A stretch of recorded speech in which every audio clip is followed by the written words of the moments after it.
Kelihatan ya, Mas Ali? Kelihatan. Baik, saya mulai seperti yang disampaikan di pengumuman. Kali ini saya akan membahas tentang liangan, situs liangan terkait dengan pemukiman, liangan kuno, permukiman sahabat gunung.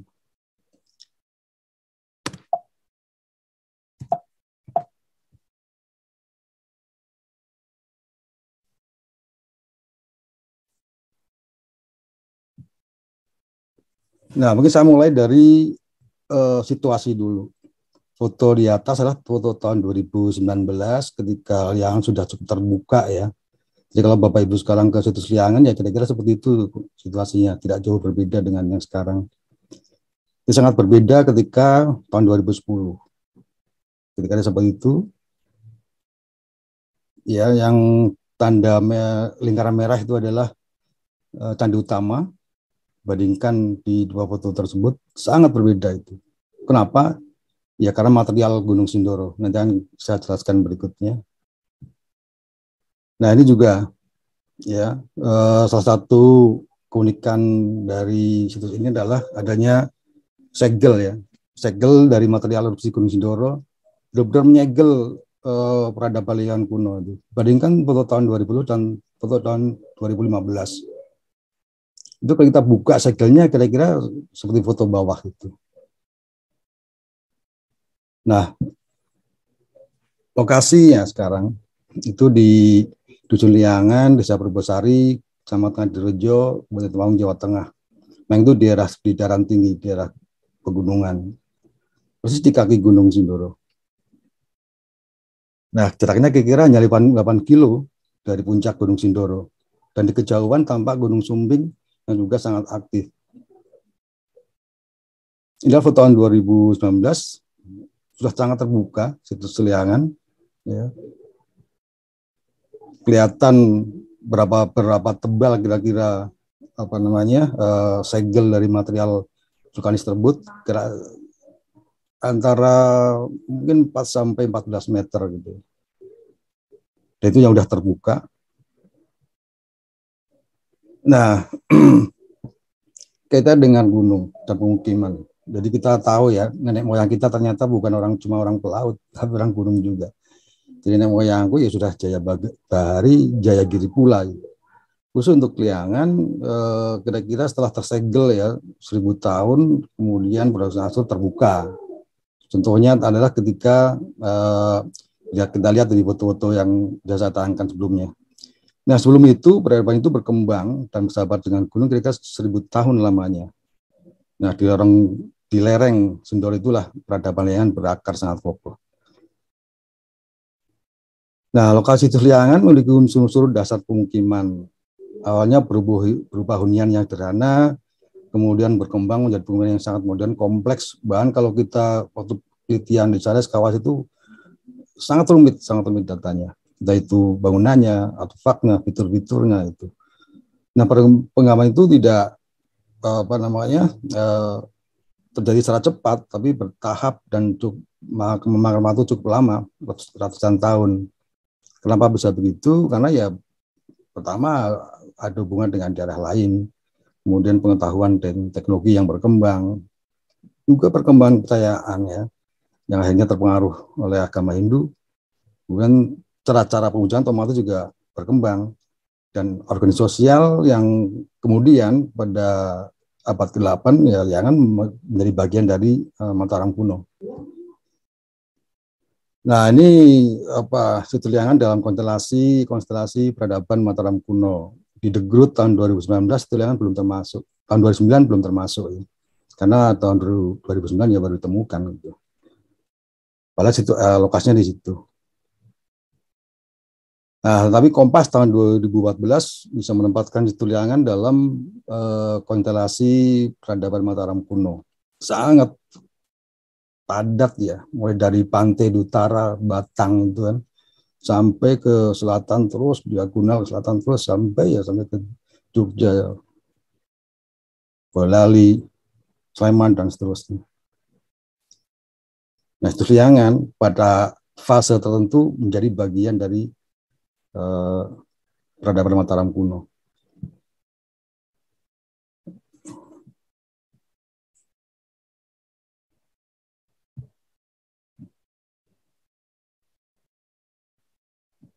Nah, masyarakat Rian kuno awalnya itu yang membangun hunian, bertani dan mengadakan pemujaan secara sangat sederhana.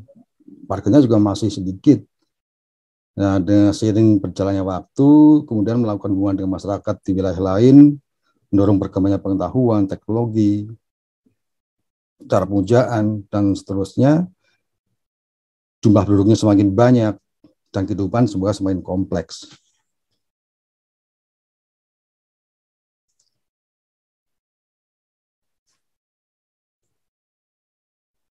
Aktivitas juga bertambah banyak, bukan saja pemujaan, tetapi juga bertani, berdagang, dan kegiatan lain. Prasarana dan sarana tentu saja berkembang dengan sangat pesat, seiring dengan banyaknya aktivitas yang berkembang juga. Contohnya bangunan untuk pemujaan bukan hanya berwujud candi, tetapi juga ada petitaan, ada batur yang dibangun dengan bahan campuran antara batu, kayu, bambu, dan ijuk, gitu kan. Dan fasilitas ibadah otomatis juga ditambah dengan bangunan-bangunan pendukung, tidak hanya berbahan batu seperti candi dan batur, tetapi juga bangunan berbahan organik, kayu, bambu, dan ijuk. Otomatis peralatan upacara keagamaan berupa barang-barang yang terbuat dari tanah liat, keramik, logam, dan juga batu juga bertambah.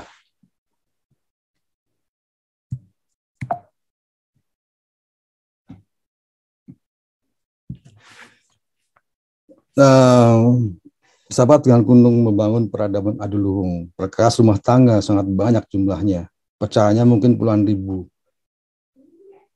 Iya, sedikit contoh saja ada alat memasak dan menyajikan makanan. Kemudian juga ada pipisan dan gandik cukup banyak. Kemudian alat penerangan, dari lampu yang sangat sederhana, celupak ya, dari tanah liat, sampai lampu gantung yang cukup mewah, berbahan perunggu, ditemukan di sana. Bahkan ya, salah satu keistimewaan situs Liangan ya ditemukan sisa kain, ada yang berupa lipatan, gulungan, ya, bahkan dapat berupa berwujud kantong ya, lengkap dengan talinya. Nah, kenapa bisa begitu ya? Barangkali apa namanya, kita harus sedikit uh, melihat kerangka teoritik ya tentang uh, pertukaran dan perdagangan dan kontak dengan wilayah-wilayah lain. Jadi kalau di Hall ya 2011 ini dia menyadur dari Bronson 77 itu bisa menggambarkan bagaimana hubungan antara daerah pesisir ya, terutama ada laut di sana. Laut ini menghubungkan antar pulau, bahkan antar benua, antar samudra gitu. Ada muara-muara sungai, kemudian masuk lewat sungai, anak-anak sungai yang ada muaranya juga, dan seterusnya sampai ke pegunungan. Nah, terkait dengan perdagangan ya, di masa Jawa kuno ini ada hierarki pedagang, mulai dari yang paling kecil ya, apikul, adwal, adagang, abakul, banyaga, bantal, banyaga. Inilah yang apa namanya dinamika peradaban Mataram kuno yang salah satunya ya mendorong perkembangannya perhubungan di situs Liangan yang ada di gunung gitu. Itu kemudian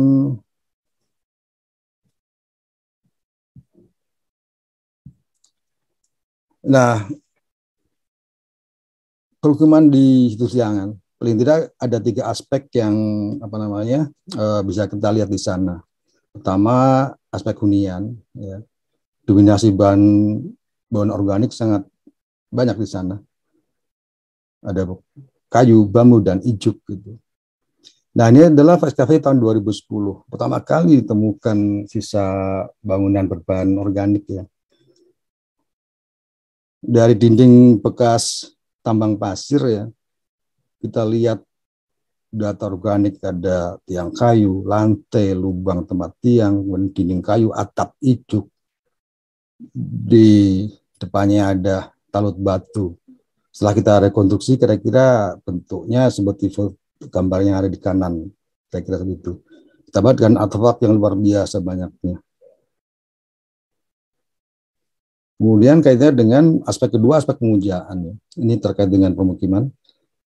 Unsur Prahindu sangat kentara. Salah satunya adalah eh, area pemujaan di situs liangan itu tidak berbentuk konsentris seperti Prambanan, ada candi utama, kemudian dikelilingi pagar-pagar bentuk persegi-persegi itu.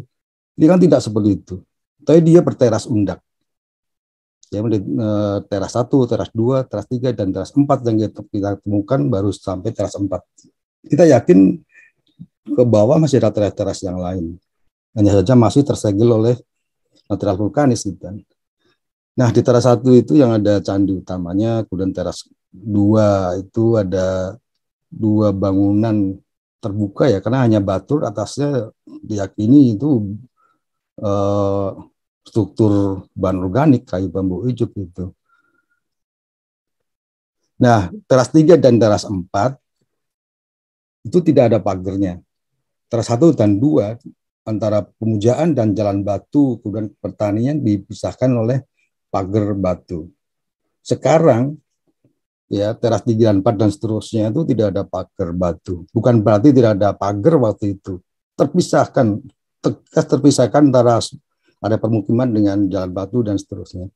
Apa yang memisahkan? Pagar-pagar dari bahan organik, kayu, bambu. Ya. Karena kenapa? Ditemukan fitur lubang-lubangnya itu berjajar dan double gitu. Ditemukan kira-kira jaraknya per 30 cm. Artinya ya liangan dulu tidak polos seperti ini. Ini salah satu unsur di pujaan di Restis Liangan. Kemudian pertanian. Ya, banyak sekali fitur-fitur yang bisa kita gunakan untuk menggambarkan dinamika pertanian di situs liangan. Salah satunya adalah saluran air. Ya, di foto kiri atas itu saluran air. Sementara foto kiri bawah lahan pertaniannya ditemukan itu berupa gudukan-gudukan memanjang yang kalau sekarang masih digunakan. Teknik seperti itu masih digunakan di liangan, di dusun liangan sekarang itu. Gudukan-gudukan memanjang, kemudian di atasnya dikasih ditanami tanaman-tanaman di atasnya itu. Ini yang warna hijau foto kiri bawah itu adalah cap-cap tanaman itu. Sedangkan foto kanan ditemukan tahun 2017, ekskavasi tahun 2017, itu kita temukan yoni bundar pipih gitu ya. Nah, di depannya itu ada kalenan. Kalenan itu apa? Ya, saluran kecil gitu ya. Itu fitur kalenan itu. Kita bisa bayangkan, itu ada upacara, jadi kan sebuah kesuburan, upacara untuk kesuburan, kemudian airnya mengalir di ke depan melalui kalenan tadi itu. Dan mengalir jauh ke area-area pertanian. Lokasi Yodi ini termasuk salah satu lokasi yang tertinggi di arah situs Liangan. Nah, ini data pertanian mutakhir ya tahun 2011 dari ekspos kayu, bambu, ijuk, kemudian unggokan gabah gitu. Kita bisa membayangkan dugaannya adalah lumbung, bukan lumbung. Ada anyaman-anyaman bambu juga. Nah, anyaman bambu ini terletak menjadi lantai dan di atasnya itu ditaruh gabah-gabahnya tadi. Kita bisa bayangkan jika ada lumbung di situs liangan, tentu pertaniannya sangat maju, surplus pasti itu. Bisa menjadi komoditi juga. Nah, kira-kira ringkasan permukiman di situs liangan ya, bisa kita lihat dari beberapa artefaknya ya, hunian, situan, ada perkakas rumah tangga berbahan gerabah atau tanah liat, keramik dan juga batu ya, bisa dan kandiknya. Kemudian artefak untuk pemujaan, kemudian juga artefak pertanian terkait dengan peralatannya. Kira-kira ringkasan sampai itu. Sampai sekarang mungkin kalau kita total berpuluhan ribu pecahan. Sebagian bisa kita rekonstruksi memang, sebagian agak utuh.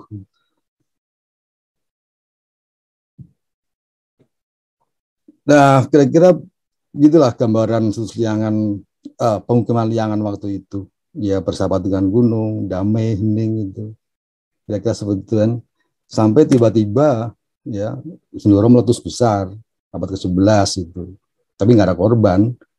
Nah, material Gunung Sindoro inilah yang akhirnya menyegel peradaban yang saya jelaskan sebelumnya itu.